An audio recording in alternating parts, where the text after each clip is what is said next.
Hello, everyone, and welcome to the Circle of the World podcast, where we discuss Joe Abercrombie's First Law series. I am one of your hosts, Lord Chamberlain Jeffrey, and here are my co-hosts, Art Collector George, and Harrison, the Adeptus Historical.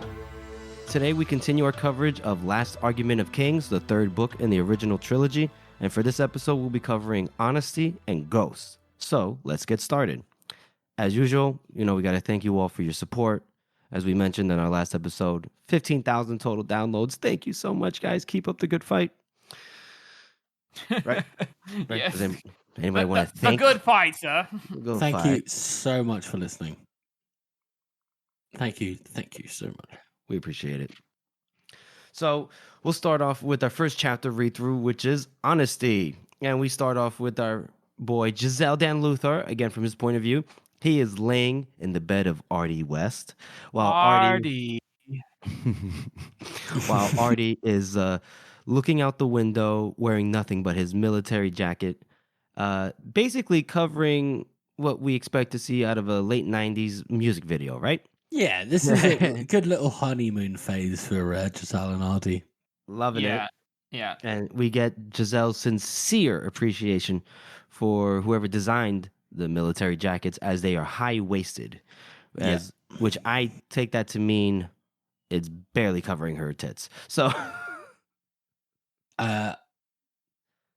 waisted is above the hips, yeah? Yeah, and it's high. Right, yeah. So a military jacket, I'm assuming it's like cropped short. Well, Hey, you babe, can see her bum. Oh, you mean like you can see the bum? Yeah. The ass. Why did I think it was like one of those military jackets that are real short? You know what I mean? They're like cropped short. Like, where does it come up? What, like above the nipples? No, not above the nipples, but maybe like right below them. Well, it does. I've never seen a military jacket like that in my life. This is a fantasy book, George. Jeff, no. Jeff, I can't imagine all of the Union officers walking around. I know. Can you imagine? No. Guys, I'm going to send you. Shit, that's hilarious. And I'm going to send you a link. That this is, I know, very unprofessional for the podcast, but the truth is none of us know. So let's just look it up. We have the internet. I know what high-waisted means. Go down.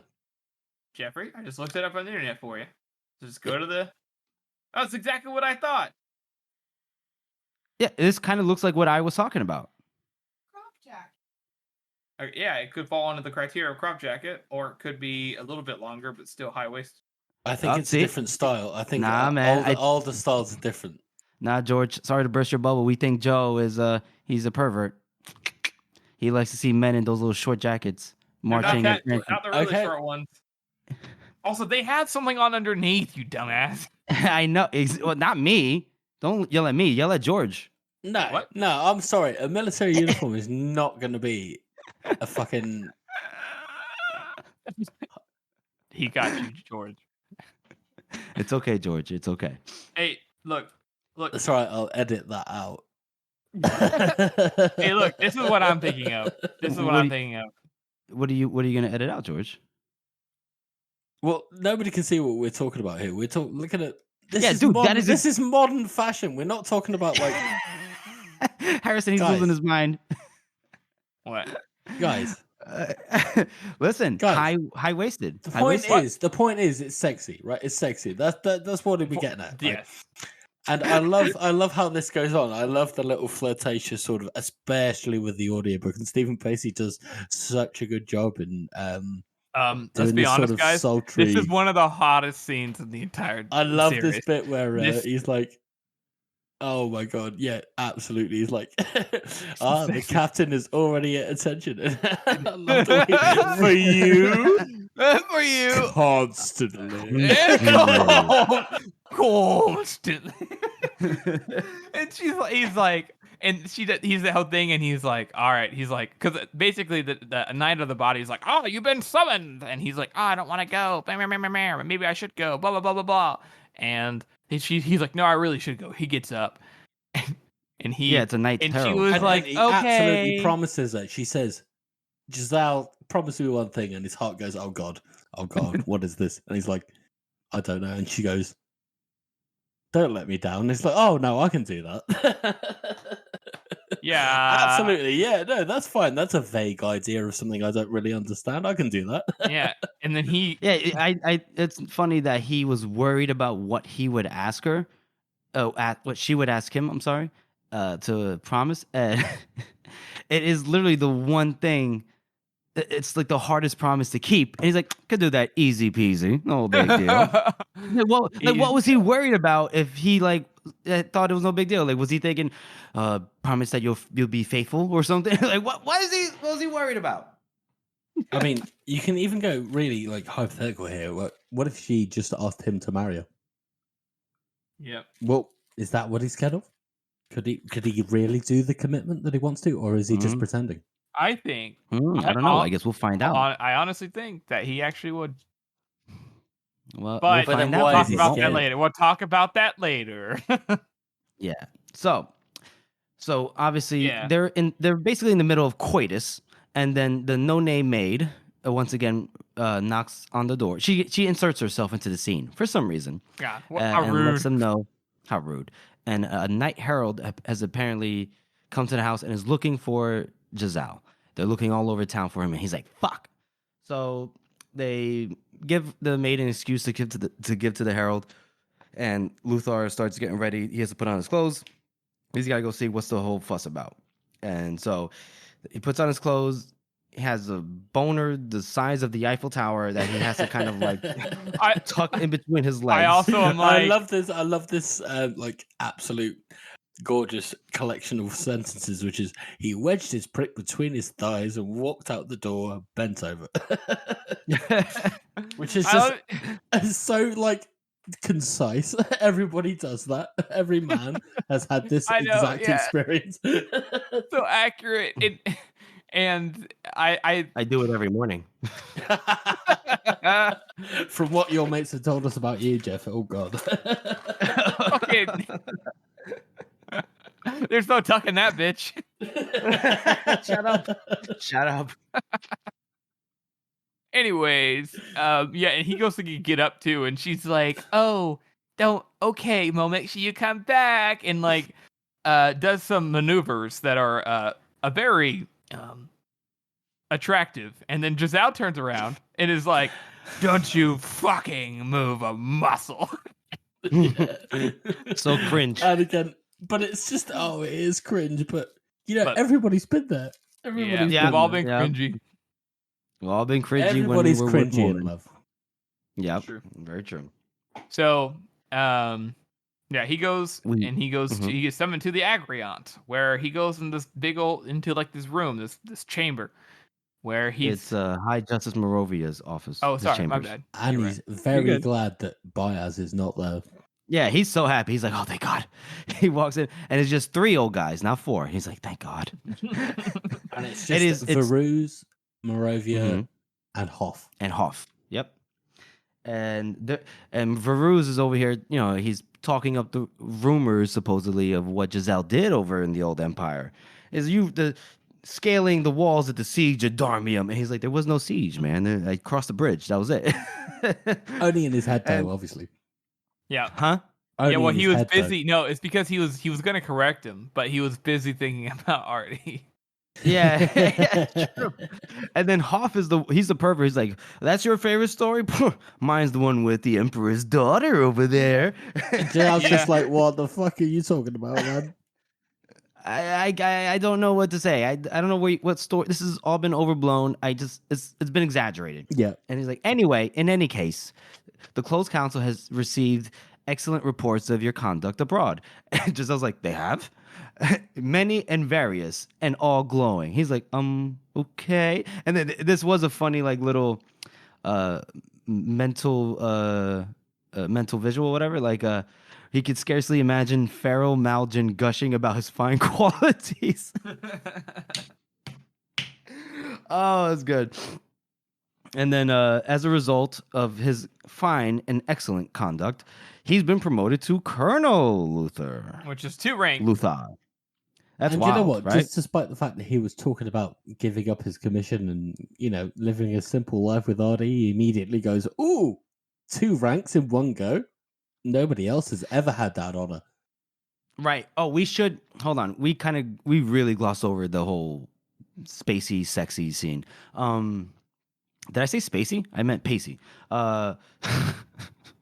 Wrong kind of sex. Yeah, but when referring back to it now, so it's fine. Yeah, referring back to it now. Whatchamacallit, Giselle, as he's putting on his clothes, was talking aloud about the idea of resigning his commission, as in resigning from the army and going about a simpler life. And obviously there's like some witty banter going on between him and Artie about who he would settle with, wink wink, some vapid noble woman. But in the end, what they're doing is they're really talking about each other. I'm sorry, the calf part's my favorite part.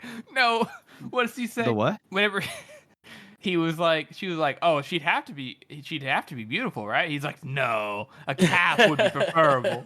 No, it's like, no. I love the. Okay, we need to edit all this all out and start again. Does she have to be beautiful? No. Plain as ditch water. You're saying cat? No, keep going.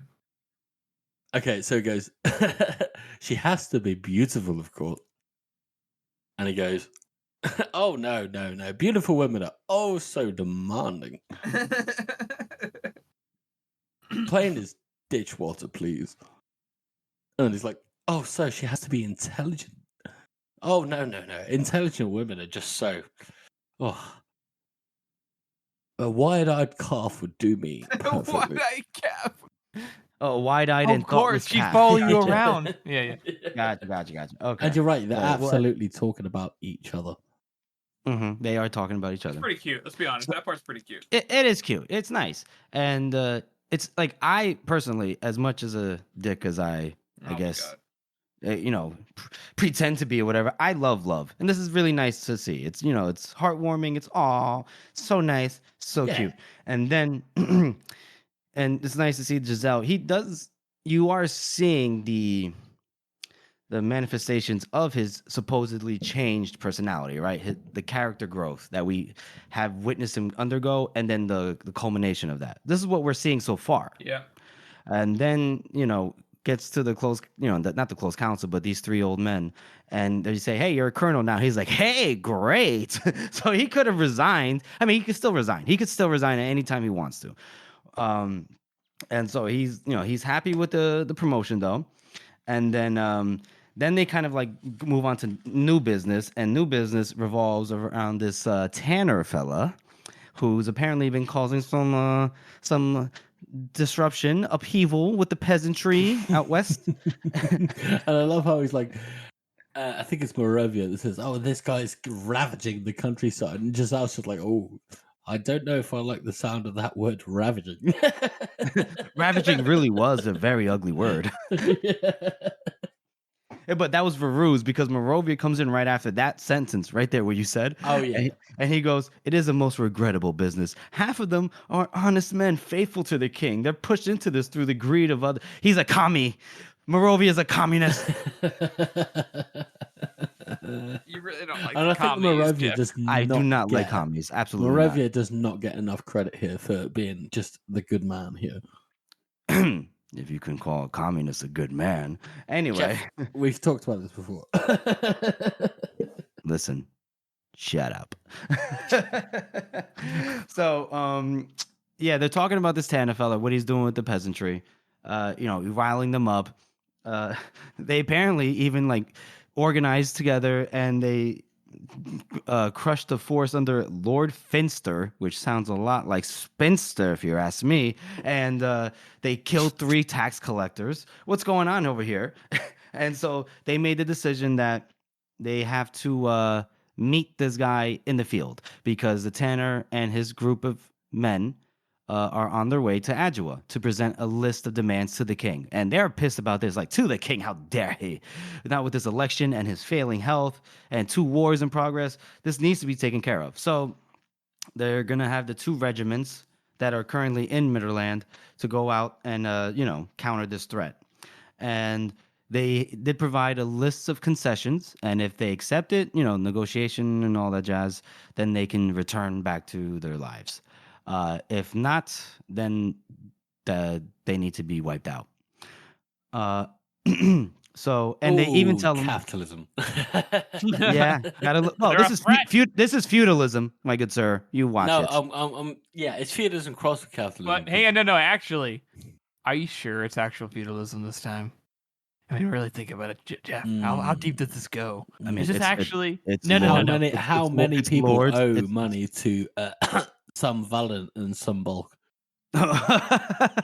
Well, we're talking about in this instance, it's lords and they're peasants, they're serfs, so it's feudalism. Okay, so capitalism is good for system. For Well, yeah, rich. you can see capitalism as an evolution of feudalism. In a Anyways, sense. we're getting off We're topic. gonna get onto that. We're gonna do a separate series on this on YouTube. Oh, sure, why not? Political discourse with 3 fuckheads on a fantasy series. Yeah, 100%. We should do that. We should. All right, we'll Vote do that now on your phone. All right, sounds great. All right, so anyway, they also tell Giselle like this group they're coming strong because they conservative estimates, or at least their last estimates, are 40,000, and Giselle's like 40,000. Wow, That is a lot. Yeah, it's a lot. Which this right here, Jeff, is why I don't have any issue thinking that the Union brought 100,000 men to the north. Because that they have does make 40,000 peasants just prancing about. But I love that. I love the fact that Giselle here prancing thinks, about. Sorry, go ahead, George. Trancing is good.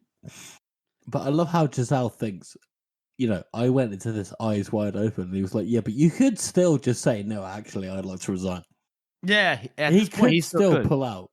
Right. Well, no, I don't think Giselle believes Wait, he can. He thinks I just took the promotion. I can't socially He doesn't do believe he can, but he still could. Yeah, but but really. Let's time this right. Because wait a minute, because he just got the promotion. They're telling him all about this, Tanner business. He's not putting 2 and 2 together just yet. And then they go. The only thing that's missing now, because we have the King's Own and everything.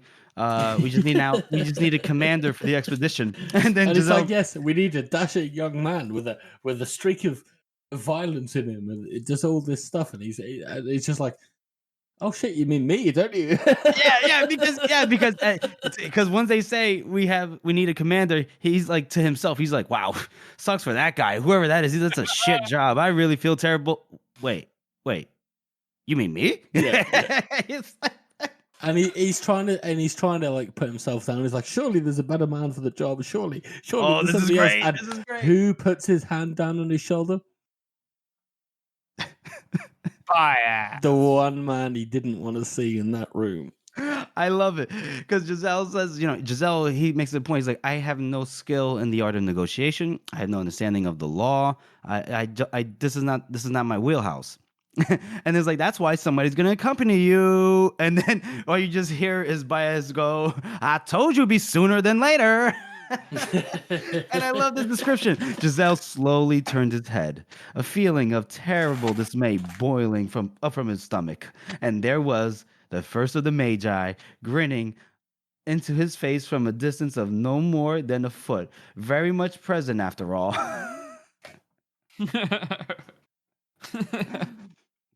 Oh, it's so good. And Baez, you little fucking bastard. You baldy fucking sneaky cunt.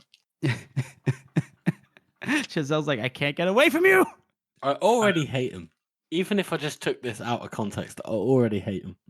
You already hate him? Yeah. Don't Baez? you? Nah, so far, Baez has just been a kind grandfather. A little bit of a temper here and there, and he likes tea and baths, but other than that, That's it's pretty the cool. notorious thing that no one knows what the fuck he's gonna do.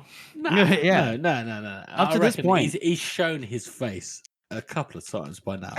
Any reasonable person is just like, I don't Right. know.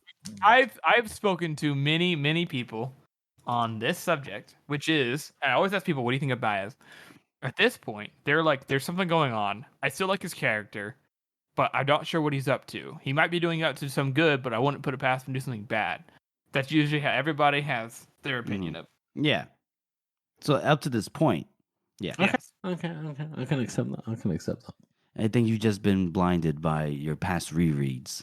I'm just emotional right now, Jeff. You You are, because I criticize communism. Excuse me. Anyway, I'm kidding, George. Jeff, I know where you live. Oh, I mean, good luck driving over here. he doesn't need to do that. All he needs I to do don't is even drive, so Yeah. the Russian national anthem on an audio file. Oh, anyway. So, he could have given it up, as he says right before this before this time jump, that he could have given it up, but it's too late that he realized his awful blunder.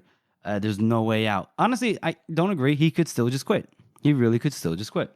Yes, but in his mind, like before, he actually really could have just stopped, like in all senses of the word, just said, "No, I'm good, thanks." But because of his greed, he said, "Yeah, let's do it." And then at that point, he really didn't feel like he could go back, which, like, genuinely, Yeah, I don't know if it's greed, but it's definitely the obsession with like status or class, his ambition. right? His ambition. So a bit of a time jump. Giselle is coming out of his room. He's packed up all his shit. He's bringing his trunk with him. He leaves his quarters, locks his door, turns around, and guess who the fuck is in the hallway? Our favorite gap tooth torturer himself, Superior Glockta. And he's like, "A word, please." And Giselle's like, "If you're talking about this whole thing with the peasants, I have it in hand. You don't need to worry about that." And Glockta's like, No. Not that. I'm talking about something else. Oh, what? R.D. West. Excuse me? What? Oh, and I love this absolutely fantastic description where it says, "The corridor seemed suddenly very empty, very quiet. Soldiers, officers, servants, all the way in England. There were just the two of them." And it was just like, oh, Glockta has this sense of where to intercept somebody. Yeah, so and we see this isolated from somebody else's like perspective for the first time, and we see Glockta's kind of like skills for intimidation. His modus operandi, right? Yeah, exactly. His modus operandi. Mm-hmm. And it's a brilliant fucking take. I love this. I love this so much. Yeah, it is really good.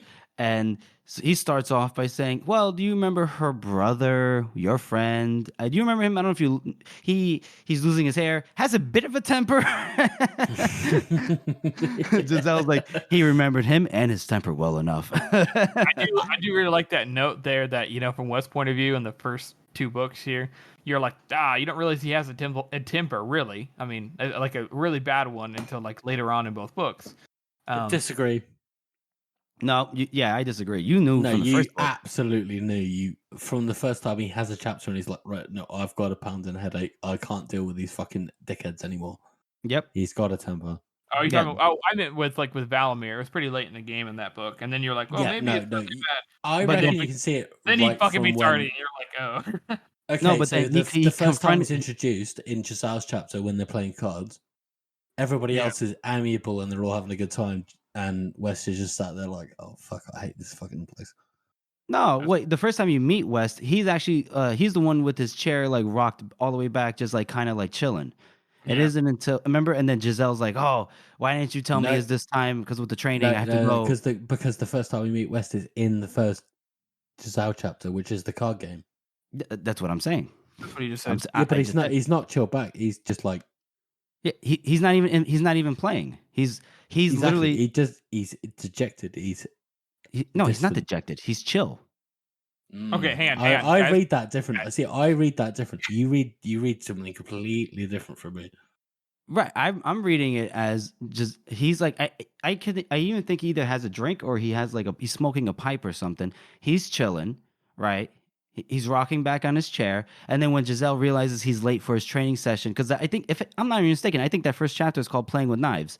That Giselle has to run and meet with Varuz for his training session, and before he realizes what time it is, he yells at West. He's like, "Why didn't you tell me what time it is?" And I remember West's last word was like, "What am I? Your teacher, your father, or something?" Exactly, because he's not. He's chill. Dejected because he's not chill. He's not chill. He's very chill. He's watching Giselle and realizing that he's late, and he's watching him to realize when's this going to figure out when he's late. I don't think And he's angry about it. No, I could easily read it that way. But that's just a difference of opinion, so we should move on. Okay, we should move on. Harrison, you were gonna say something? I was just trying to tell you guys that we should move on. We're gonna cut this part out anyways. It's too long. Yeah, we'll Get cut back it on out. track. Okay. Anyway, No, so yeah. Go ahead. What was that, George? No, go on. Oh, okay. Me and George will probably just continue this conversation later. It's a good conversation, just not now. Sorry, Harrison. All right. So yes. So I don't even know where to start. Hold on. Okay. So Giselle is obviously very familiar with the temper of Colonel West, and not only that, Glockta tells him that before he left to go to the war, that he asked Glockta to watch over his sister, and I like the choice of words that Glockta uses. He says, he asked me to look to his sister's welfare while he was away, risking his life. I promised to do so, a responsibility which I assure you I take as seriously as anything that the Archlector gives to me. And then Giselle's like, I see, right? And then he goes, I think that West would be... It'd be a little bit upset about the events that are transpiring over the last couple of days. Right. And so he goes, yeah, your visits are not good for her reputation. So we have three options. He goes, firstly, and this is his personal favorite, that Giselle walks away and he pretends he never met her and he never sees her again. And Giselle, to his credit, first thing he says without hesitation, unacceptable. Right? And then, excuse me, Glockta goes, okay, well, second, then you can marry her and everything's forgotten. It's all good. And Giselle, in his internal process, he says like he was considering that, but he's not going to be bullied into it by Glockta. And he goes, and third, and Glockta goes, third. Oh, I don't know. I don't know if you want to do the third one. That's it ends with you underwater in pieces. Well, I can quite imagine if this was a Glockta chapter, it would be body floating by the docks. By docks. Yeah. Excuse me. So he says, you don't want that. So I think you might want one of the other two choices. So they're better for you. And Giselle, his balls have dropped, and he walks right up to Glockta, pushes him against the wall, and he basically tells you, I don't have to say shit to you, all right? This is my business. Just for your information, I'm going to marry her anyway, and that's been decided way before, and I'm just waiting for the right moment. I did a long time ago. Yeah. And now he's like, damn his mouth. It still landed him all sorts of trouble. And Glockta's like, ooh, lucky her. And I love this little detail that is like, is it left eye blinked? Yeah. Because that's always a detail that we get from Glockta that his other eye doesn't work. Mm-hmm. It's always whenever he is stressed out. He's been upset. Yeah, whenever he is stressed out or he's having a really he's flustered.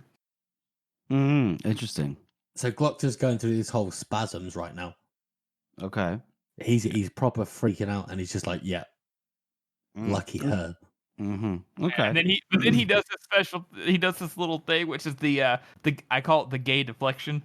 Yeah, because Luthor said you can shove your threats up your crippled ass, and then He's just like, why, Captain? And he puts his fucking hand on his jacket, and he's always like, such an awkward thing to be saying, especially with you talking about my ass. Well,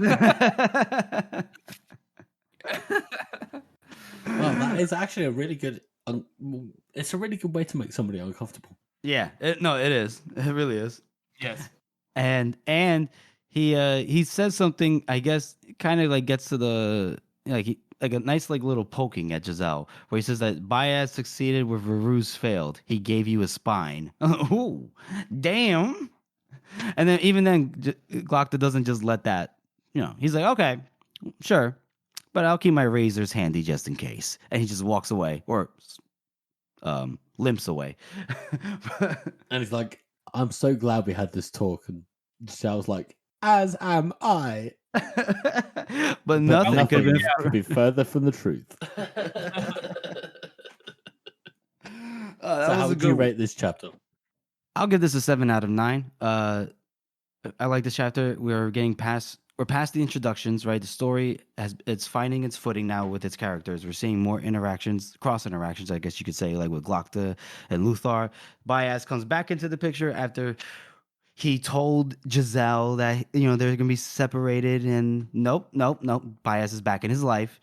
Giselle, we saw some character growth with him talking about resigning his commission and just having a simple life and settling down with a good woman.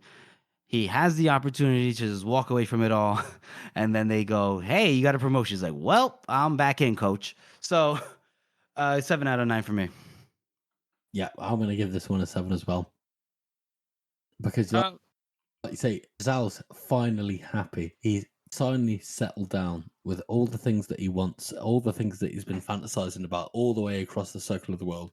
And it all gets torn away from him in about 10 seconds. And it's just because he's too cocky. Yeah. What a fucking absolute perfect way for his arc to go. Yes, I enjoyed it a great deal as well, because I like it too that he's not completely reverted back. He is very obviously different, but he still has not learned to conquer that part of himself. Mm-hmm. But I think it's done very well as well. I think I'm probably going to give it I think I'm going to give it a 7 out of 9. So is this a trifecta? Trifecta! Whoa, whoa, whoa. Boom, boom, boom, boom. Thanks for that. We haven't had a trifecta in a bit, have we? No, we did one 2 times ago. Like a few weeks ago, right? Yeah. Anyways. Okay. Now we'll move on to our next segment, best meme of the week. Georgie boy. Well, funnily enough, this is actually from me. Me. What a coinkydink. I don't choose the memes. The memes they choose themselves, right? They choose you. The people choose the memes. Okay. The people of House of the Meme Aper, you know who you are, listeners. You fucking vote on this shit. So it's not me, it's you. And this is one of Harrison's AI art kind of presentations, which is absolutely fantastic. We were trying to do Lord Marshal Burr, which you'll see in the Great Northern War episode. Yeah, and it's also up on the Instagram page right now. So if you want to go on Instagram and see our actual portrayal of Lord Marshal Burr, you can see it on there. But it's my take on this, which is it looks like the average Englishman. I love me levies. I love the Union. Love the King. 8 Northerners, 8 commoners, 8 the Gurgish. Not racist. I just don't like them. Awesome. So yeah, just go and look at that on our website, circleoftheworld.com. And thank you, me, for that meme. Thank you for that meme. That's a great one. That's a great one. So now we'll move on to our second and final chapter read through, Ghosts. And we start off with Logan's perspective. And here, he's already in the north. He's at Ufrith. He's coming up to Ufrith, right? Yeah. He hadn't seen it since the last time when he was with Bethod. Killing people and fighting 3 trees and doing all that shit. Yeah. Now it's different because I think you could say it's bigger, or at least more what do I want to say? More peaceful. More peaceful, not so modern, but maybe for their maybe for that area, maybe a little bit more modern. Yeah. Other than that, because you have Union troops, you have women, children, men, going up and down, and then yeah. So now we see him walking through the town. He's worried that somebody's gonna recognize him and scream out, "It's the Bloody Line!" But nobody did that. And so he found the Union officer that might be able to help him, and he says he gives him a letter that Baez had given him, and I guess it permits him travel across the north. I always wondered this too, as if he actually gave him a commission in the King Zone, and that's why the guy was like, he wasn't just like, "Oh, you can pass," because he's a Northman, he can go where he wants. He was actually like, "Oh, wait, go in that carriage with those those guys, which mind you, none of those guys those are all just like normal little peasant guys. You know, they're all levies. They don't have an officer with them. So I wonder if he gave him a fucking commission just that way he could do what he wanted with the army. and that's why the guy's surprised. Well, I always took it as to be that Logan was to be basically transferred to like the command of the army command to help with the fight against Bethod. That's what I assumed that what that letter had said. Yeah, maybe it is just that. But. Yeah. So, but at the same time, they could have just seen that and gone, "Oh yeah, no, he must just be with the Northman." True. So he gets on a cart with like 9 other Union people, and they start. Wait. Okay.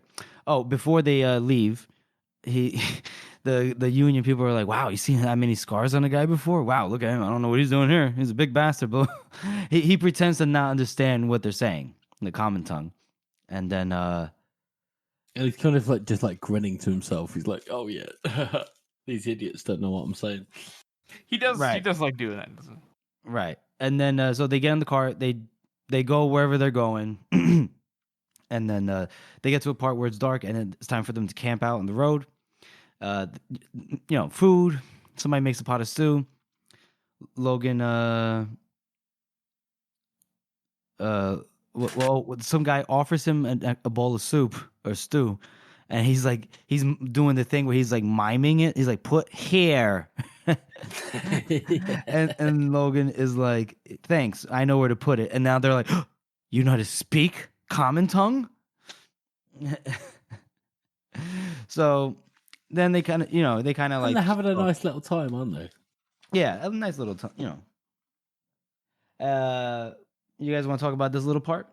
Yeah, well, they're getting together and they're having a bit of soup, and somebody offers a drink, and all of a sudden the fucking flatboat bolt comes out of nowhere. Oh shit! And it's just like, oh shit, the guy I was talking to is dead. And Logan immediately just goes, "All right, I'm fucking in kill mode now." Yeah, he gets right to work, and it wasn't a flatboat; it was a short bow. Okay, you said short bow. It was a regular arrow, not regular arrow. Yeah, yes. okay. My bad. Hey, that's my job, man. Goddamn. He goes straight for that guy, and the guy didn't have a chance to fucking drop back and shoot him, but he didn't, probably because he saw some crazy Northman running straight at him, even though he's a Northman himself, and was like, "Oh fuck!"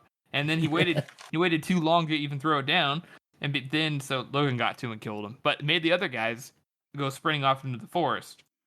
So he followed them, and he follows them back to like a little encampment area where he. Actually, you know what? He's got a perfectly good reason for doing that as well, because he's like tactically, he's like, "Oh, these people would they know where we are. They could just follow us and come kill us in our sleep." Yes, it's definitely a Logan thing to do. This is where he is his best, with immediate action fighting. It's where it's self-defense. This is where he's at his most. He gets to win on the moral high ground as well. He follows these guys back to the camp, and I like this note that he didn't think he'd miss being back, and he kind of mentions it in the cart as well. But like he goes back into like being in the forest and being extremely quiet and being a killer, and the weather and everything. He becomes one with the forest and just hides and waits. And presumably, he must have waited. He waited several hours. There's no way he didn't. He waited for them to. They kind of discuss. He mentions that, the 4 guys that are left. They seem to be following a man named Crow, and he remembers that he had fought in the line with him at Carleon, and that he had been acquaintance with him. But other than that, there wasn't much to it. But I just really enjoyed the fact that he just sits there and waits for possibly, who knows, 5 hours or something, because they make camp. One guy goes on walk, the other guys fall asleep, and it gets dark, starts raining, and then whenever he has his moment, Jeff, you like the action scenes? Oh, Well, yeah. So basically, after overhearing the conversation between these people, there's like what, 5 of them, but 4 of them go to sleep. The 5th one takes watch, and There's 4 of them all, I think. huh? No, maybe you're right. There's 5 of them. My bad. Yeah, it's 5. I'm looking. Yeah. And so what Logan does is he just gets real patient, right? He's just like, all right, he's gonna keep watch. I'm gonna give it some time, and he just sits, Indian style on the forest floor, and just waits for I don't even know how long. And then at some point, he's like, okay, now there's enough moonlight. Oh, this is gonna be good. And then he just works his way, right? And then the guard is he was so he sneaks up behind the guard first because obviously this guy is keeping watch. And the guy is miserable because it's raining, so he's not really like keeping watch. He's just like huddled underneath the blanket, and Logan just kind of like tiptoes, and then just hand over the mouth, kills him. And so now he's got 4, like 1 down, 4 to go, and then he killed the next guy, right? Just, and then the second guy. Well, he's before He just kills them all in their sleep. But except for the last guy. No. He actually doesn't kill them all in their sleep. He kills one, he kills another, and then when he's getting up from that one, he makes a sound by accident. So he rushes over and kills another guy, and then the other guy, the second to last guy, actually is fully woken up and goes to do something, but Logan still has to jump on him and is able to kill him too. Mm-hmm. And then it's Crow. He's like, you should have killed me first. And he says all these like brandishing. He like flicks his sword around. It's like, oh, are you gonna mess with me? I'm this guy. I've done this. I fought in these battles. And Logan's just like, yeah, I know. We fought together. And he's just like squinting at him through the dark. Like, I think I know you. And it's like, yeah, you do, motherfucker. You know me. And he Logan fucking totally got off on himself. Yeah, he totally got off. Absolutely. Yeah, I know. Oh man. He goes, no. 9 Fingers is dead. He's like, oh really? Guess I'm his ghost. What? Which is such a cold line. Yeah. And you know what? For a guy that's trying to be better, it's not a good move, Logan. It's not a good move. It's not a good move. What was he supposed to do? If he was using the honor system in Red Dead, you can do what you got to do and be like dispassionate about it. He is dispassionate, and it's another thing. It's not dispassionate. Everyone is takes dead. Pleasure in it. Everyone is dead before Logan. Oh, Jeffrey. Sorry, Harrison. What were you gonna say? Oh, nothing. I was just listening. So, anyways. So yeah, basically Logan kills the Northmen, those 5 Northmen, and he's about to come back to his group of Union boys, and he already knows like they're probably scared shitless. They're probably just like itchy like trigger fingers. They could probably shoot him by accident. So he goes, "Hey, no one shoot! It's me, the guy that was on the cart." And they're like, okay, but come out slow, where we could see you." And he's like, "All right, don't shoot me, god damn it."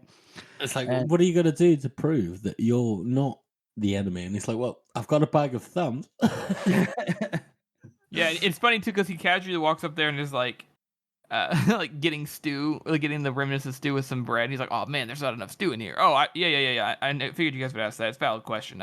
Here are their thumbs. Totally normal. It's what anybody would do. He did not have to do that to prove that he was with them. He could have taken one thing. He took all of their thumbs. I mean, come on, guys. This is the first time that we've seen any kind of this brutality from Logan. Well, I mean, apart not from Logan, not from the Bloody Nine. Listen, Logan. Yeah. Just think about this. He had to take all 10 thumbs. Think about it. He said there's 5 people, right? 2 per person. If he just gives them 1 thumb, that's only proof that one guy had his thumb cut off. But why any thumb is necessary? All right, well, he has to bring something. What would you have brought back? A nose? Just okay. Practicality, right? That's Logan's excuse. It's just practicality. It's just necessary. It's just what it is. Yeah. He's just relief on the water. He had to cut off their thumbs. All of them. Just had to. So we have a bit of a time jump. After that, like they're okay. We're like, okay, so this crazy bastard brought us 10 thumbs. I guess to prove that he's on our side. And presumably they kept a really good distance from him, for the rest of the journey. Yeah, assuming it was down to 7 now because one was already dead. One had to go back to Ulfrith with the arrow in his leg. So they get off the cart. They're walking. They're walking up to this. You could say where the army has bivouacked or whatever. And now he's walking. He sees an officer and he goes, "Huh," because this officer know each other. It's West. Colonel West is alive. Like we knew, obviously, of course, but. We just haven't really seen much of West, and they're shooting the shit, they're talking, and then he says, "Hey, so obviously your boys are here, or not your boys, but other Northmen are here." He's really like, "What kind?" And well, this is actually right before this. He tells Logan that Bethod has Shanka fighting for him, and that the army has Northmen fighting. It's just a weird, it's a weird time. And he says that the chief of the Northmen fighting for the Union is a man called the Dogman. And Logan's like, "What?" And he goes, like, "Oh, they're alive?" He's like, "The Dogman, do you know him?" And he's like, "You could say that. You could say that." And then he's like, "Oh, we're excited. It's gonna be a reunion of the gang. Woo!" Right? You guys want to talk about that? Yeah, it's like the reunion, or well, just the excitement that you're like, "Oh, Logan's gonna see the Dogman. Logan's gonna see the Dogman." I always thought it was weird that Logan's just like, "Oh yeah, that's kind of cool." What do you mean? Oh, kind of cool. Like he doesn't. He sees this. It's sort of like the return to his old life. That he doesn't really want to, even despite what we've just seen. I mean, you guys are really harsh on Logan in this instance. He tells him the Dogman is the chief. So and remember, he thought Dogman was dead. Yeah, I mean, he didn't even try to look for him. Obviously, did not try to look for them. Mean. I was surprised that he never was like. But even says it, a smile spreading right across his face. Like he's happy to see the Dogman. He's gonna be happy. You're probably right, Jeff. I'll just be too critical. Yeah, you are being too critical. Just because he takes a couple of thumbs, Jesus Christ, leave the man alone. But when he gets back up. Oh, when he gets back up there, that's a different story. Yes, we'll talk about that. Yeah.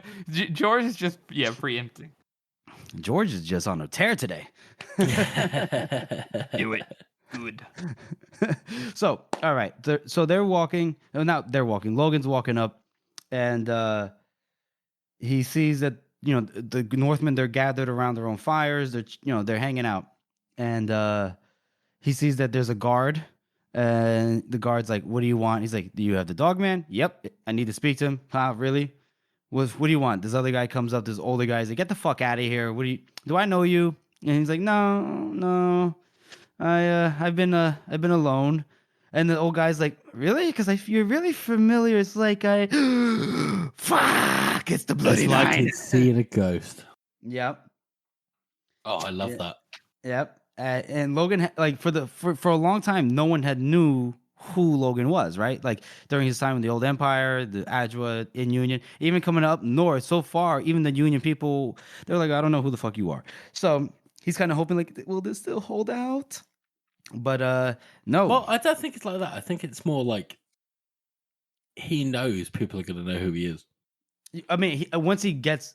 Yeah, to the deep of to the like the thick of things, he's gonna be recognized. But he's already building up that kind of barrier.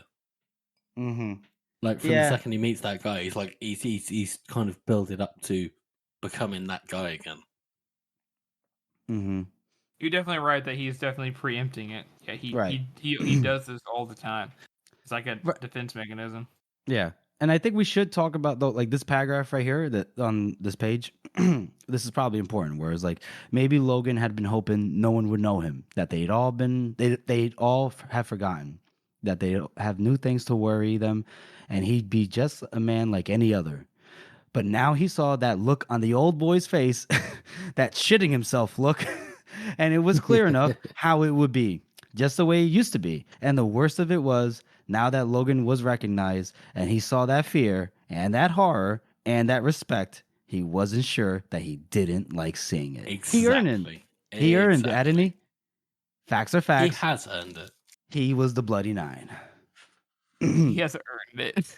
You say he hasn't? He definitely earned. He definitely earned it. He earned it. How dare you? But it's not a good thing. Yeah, It's a lot of something like hard work. You don't just become the Bloody Nine overnight. that. Dude, that's literally, I think, a line he says something similar to that.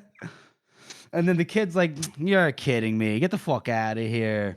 Nah. And then But all of this is on the back of his rejection from Pharaoh. He's only gone back to this because Pharaoh rejected him. yes. No. No. Well, no, that's no. that's the excuse. That's the excuse that he gives himself. Yes, but that's He never mentions it. He never mentions it ever again. right. But like, Even if it in his own inner monologue. What do you mean? Well, he never even thinks about Pharaoh again. It's No, not he his does. excuse. yeah, he does later on. He Only does wh- say, I should have, Yeah, but he doesn't think about it now. Right, because right now he's dealing with everything around him. He's dealing with the environment around himself. But if Exactly. Pharaoh and him were able to actually have a goddamn conversation, to be able to talk out and communicate their feelings, Mhm. I don't think Logan would have went back north. It's not an excuse.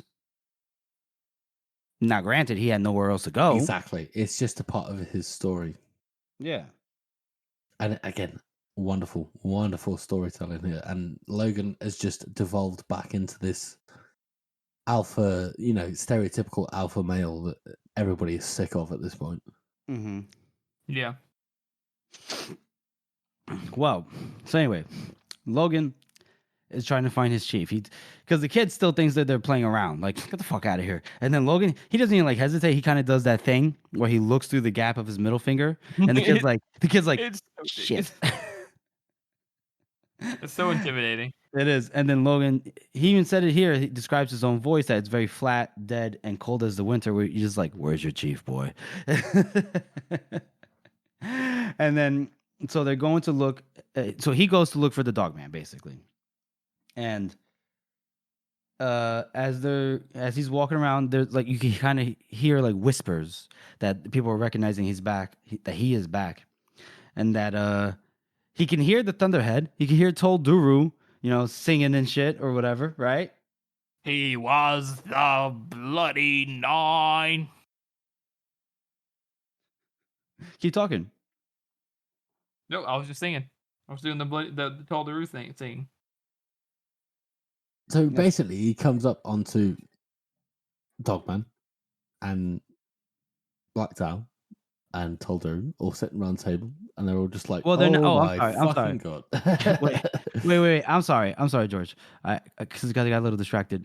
I should have picked up on it, but he didn't get to. Tol Duru is standing by a tree or pissing or something. He's by himself, and then Logan goes, "Hey there, big guy." And then Tol's like, "Huh? Hold on, wait, what?" And then he's like, "Oh, what? It's you." He thought Tol Duru might not want to see him, but Tol's he has the biggest heart, doesn't he? He just gives him a fucking bone crushing hug. Yeah, Tol is such a sweetheart. I fucking love Tol. And then he goes, "Come on, the lads are going to shit." I love it. They don't say they're gonna shit themselves. They just say they're gonna shit. They say that about anything in this series. It's great. That's an incredible saying. I love that. I know. And so he just drags his ass right up to the fire where Dogman, Grim, Dow are, they're chilling. And then Tol, Tol, his voice squeaky from keeping the surprise in. "Got someone here to see you, Dogman." And then Dogman's like, "Really? Can it wait?" He's like, "You know what? I don't think it can.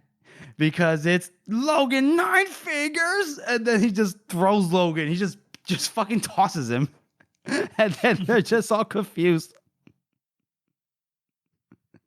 Does nobody want to talk about this? Well, Dogman's obviously very happy to see him. Yeah, he's just And they're all they have confused. They're all all confused, confused. but Dogman's just like, "Oh my god, it's you!" And they're immediately reconnected because they're really good friends, Yeah. They just smiled at each other, get, shake your hands, hug, whatever.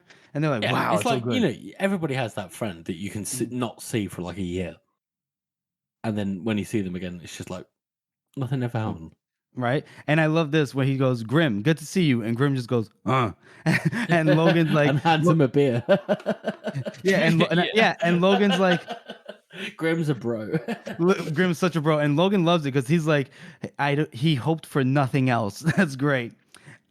And then here comes Black Dow and Logan, and he's like, "Is that Black Dow hiding down there?" I love how he says it like, I wonder if that's one reason why Black Doe despises Logan is because I don't. Well, hang on, let me finish. Yeah, I'm sorry. It's because whenever he was in charge, he in order to keep Dow like cowed, to keep him down, he did something different than he did with everybody else because Black Dow didn't want to be his friend. So because Black Dow's a slow burn, right? It takes time. Because of that, and we see him do this a couple times. And the way he talked about Black Dow, even in the past, where he basically treats him like a little kid. Like, oh, is that Black Dow down there? Like, oh, you could never get along with somebody like Black Dow. That little bastard. Like. I mean, he even says when he says like small favors and time, that's how it was with Black Dow. Yeah. Yeah. So I don't think he. Are you? I'm sorry, Harrison. Are you saying that he's like kind of like trying to like subtly insult him, or are you? I'm saying because yes. He knows he can't belittling. outright come out and say like because some people are like that. Some people don't take praise. Yeah, some people don't take insults. Yeah, like Black Dow can obviously take insults. Yeah, him or Pharaoh. So do you think it's because he said that that's Black Dow hiding down there? Is that what you're? Yeah, it's I don't know. To me, that sounds a little bit belittling. Like, oh, hey there, buddy.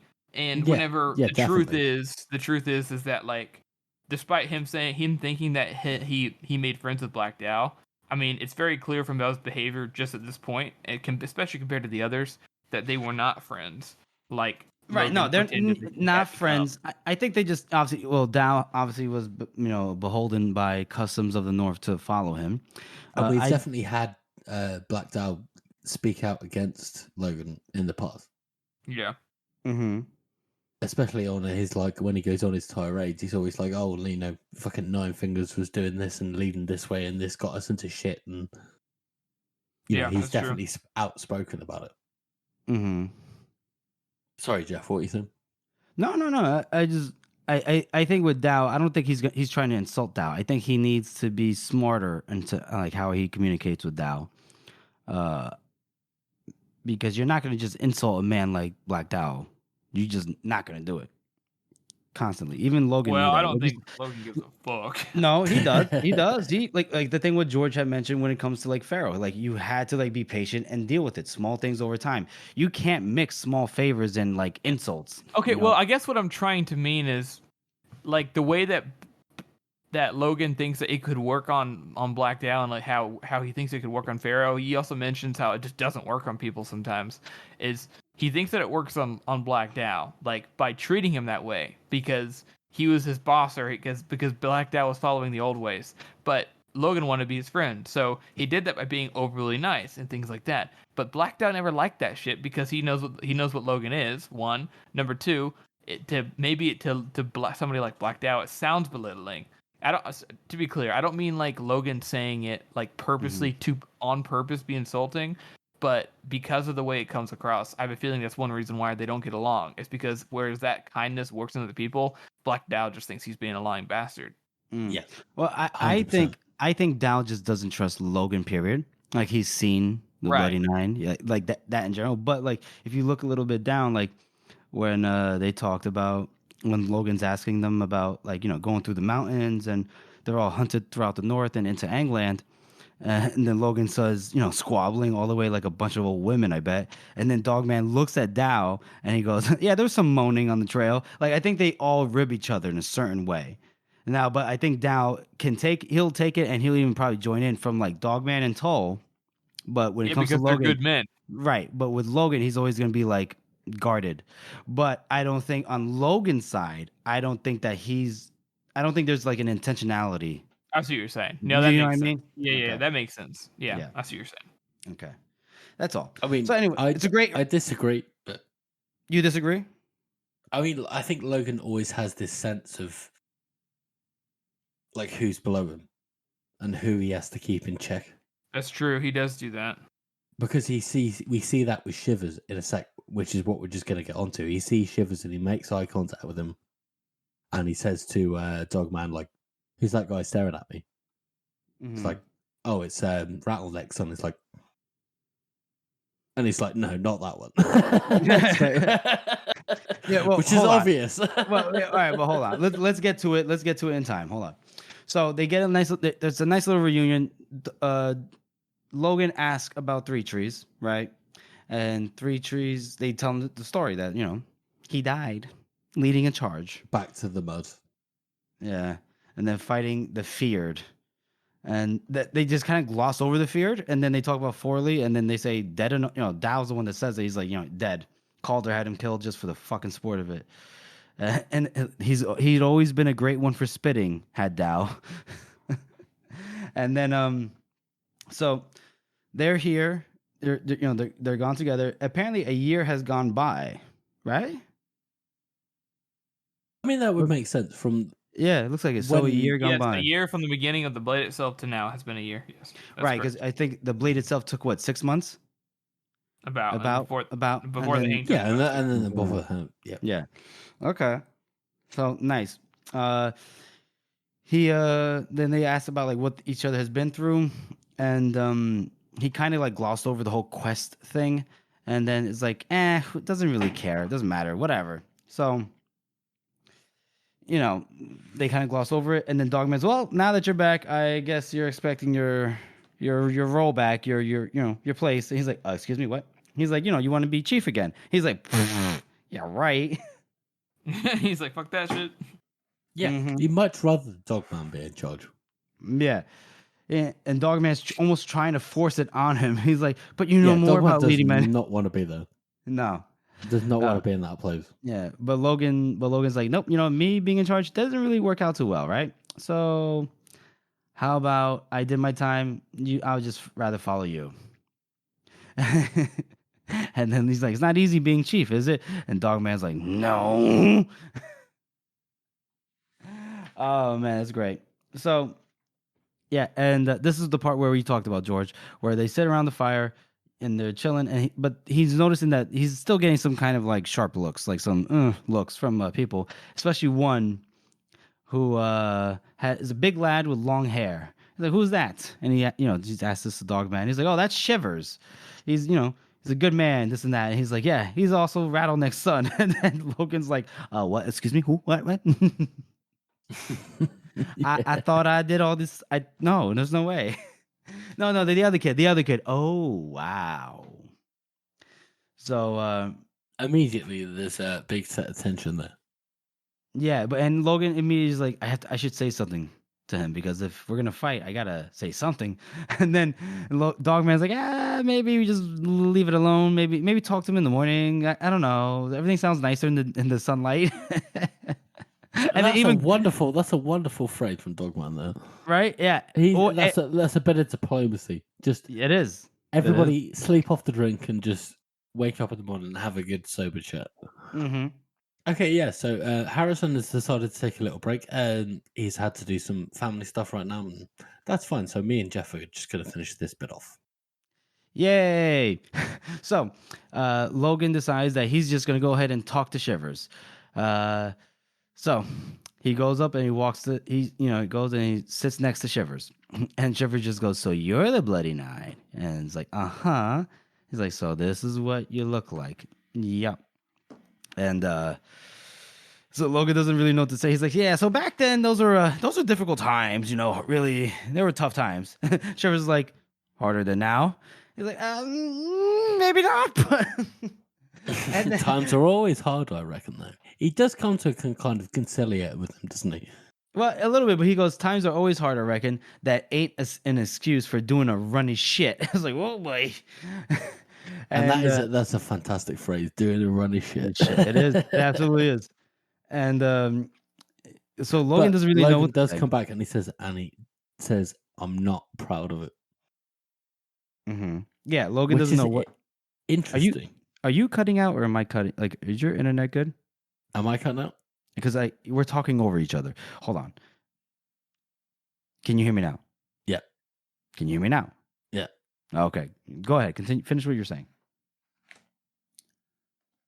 Well, that's it, isn't it? Logan says that he's not proud of what he's doing or what he did in the past, and he doesn't know what he can. You know what? This could be an excuse, but Shivers just comes back and he says, I'm not. You killed my brother, and I've promised mercy. You promised mercy, and you didn't give it. So, and Logan just looks at him and just goes, well, what are you going to do about it? Well, yeah, it's weird. Essentially, what are you going to do about it? And everybody knows what that means. If somebody says, what are you going to do about it? Well, here's the thing. This is because we know so much of Logan, like now, like experienced readers. I see what you're saying, right? But so, like, okay, so like you said, Shiver says, "Hey, you, like, I don't know if I could just put it behind me. You not only did you kill my brother, you cut off all his limbs and you nailed his head to a fucking standard after you promised mercy. And my dad was never the same after that, and he spent a lot of years dreaming of killing the Bloody Nine." And here's his like Logan nodded slowly, and it's like, "Well, you'll never be alone with that dream." I don't think he's telling Shivers, what are you going to do about it? He's not at that point yet where he's fully, what's the word I'm looking for? Slipped into the role of being the Bloody Nine from the North. You know what I mean? I think here he's like, he's accepting the reality of the situation. He knows that so many people want to kill him for the things he's done. And I don't think this is him trying to big Shivers up. Or what's the word? No, why did I say it like that? I don't think this is him trying to basically put Shivers down. Yeah, put Shivers down or one up him in tough man, kind of thing. The dynamic. But I think what he's saying is like, I did this to a lot of people. You're not alone. It's like, that's just a reality. That's what happened. I don't think he's trying to put him down. Later on, obviously, we'll see that kind of dynamic will shift. But that's what the good thing about these books is, like, it's always shifting. Like the macro probably stays the same through the books, but I think the micro interactions, they're always shifting dynamics in a way. Absolutely, and I think that's absolutely right up until this final kind of passage that we get of Logan's inner monologue, where he says, you have to be realistic. No words could ever make right the things that I've done. Mm-hmm. That's true. He embraces the fact that he has to be absolutely right on what he's done, because there's no weakness. You can't accept weakness in the kind of society that the North has. No, right. You can't, but you can accept what you've done. You can accept who you are. You can't. I think what Logan is saying here, right? And this is me just obviously projecting. He can't go back to the North and just be like, "Hey guys, I'm a better man. Please forgive me. I'm better. I can make jokes now. Look, I know how to make New England clam chowder." You know what I mean? What I think, what I'm saying is, he's resigned himself. There's just a resignation. He's resigned himself to being what he has to be. What he has to be, and I don't think. And here he's hoping for the best. And there's this, and I agree with you. I absolutely agree with you. And here's the thing. I think just because I have this feeling like maybe at this point, just because he just got back to the North, he's just got linked up with all his old friends and old enemies, that maybe if they see that he's still a tough bastard, but also he does accept what he did, he knows what he did was wrong, or at least in his in his own words, what he can say is like, he did a terrible thing, and not revel in it, maybe that might cause somebody to look on him in a slightly better light. Maybe not. It's only until the more time he spends in the North, then well, we'll see what happens. But you know what I mean? We'll see what happens. Oh, we will see. We will see. So, the chapter ends with Logan saying, "You have to be realistic. No words could ever make right the things he'd done." So, Georgie, how do you rate that chapter? I would rate that chapter as a solid 6, I reckon. Solid 6? A solid 6. Maybe a 7, because I love how he's reunited with the gang. Right.